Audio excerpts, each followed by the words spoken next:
To understand intermolecular bonds, we have to differentiate it from intramolecular bonds. We can first do this by looking at the word. Intra means on the inside, and this implies that it's on the inside of a molecule. So one molecule we could look at is, let's look at H2O. So we know that covalent bonds hold this molecule together.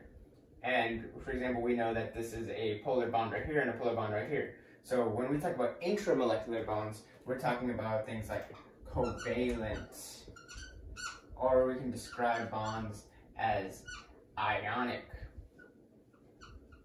However, what if we wanted to describe how molecules of water stick together?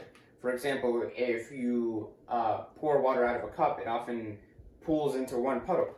Well, we can describe this with intermolecular forces. We can describe this as inter, meaning on the outside, or outside of molecules. So we can show how, for example, we could show how water likes to stay like this. Or we can describe how hydrogen gas likes to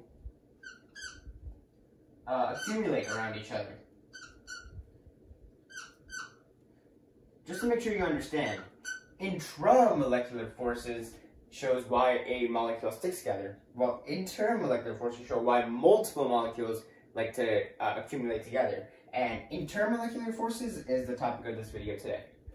What you see in front of you are the three major types of intermolecular forces: London dispersion forces, dipole-dipole, and hydrogen bonds. The strength of intermolecular forces increases as you move right.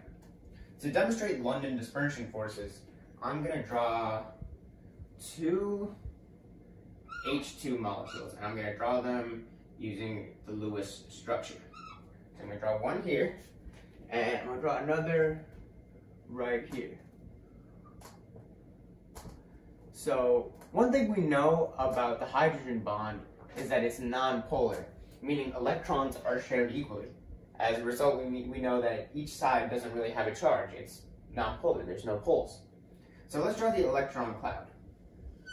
Once again, let's remember that electron clouds are where we can find the electron.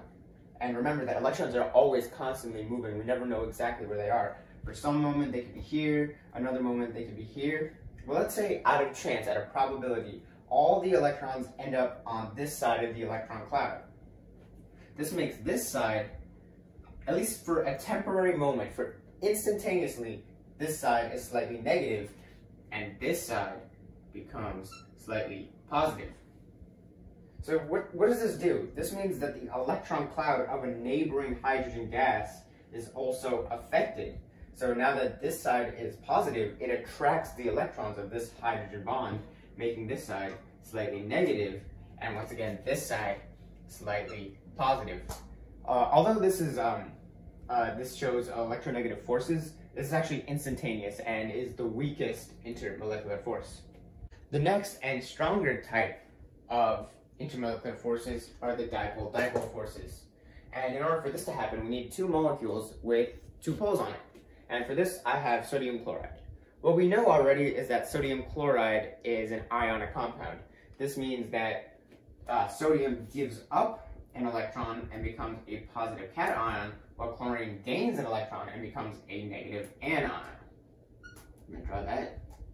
So this is actually very simple. What happens is when two sodium chloride molecules are very close to each other, the negative chlorine is attracted to the positive sodium ion of a neighboring molecule. And as a result, the two molecules stick together. And this forms a stronger bond, intermolecular force, where it is actually stronger than London dispersion forces. The next and strongest type of intermolecular force is the hydrogen bond. And the most famous example of this is in water molecules. So what do we know about oxygen? We know that oxygen is very electronegative. It really wants to satisfy its octet rule and pull electrons close to it. It has a high electron affinity.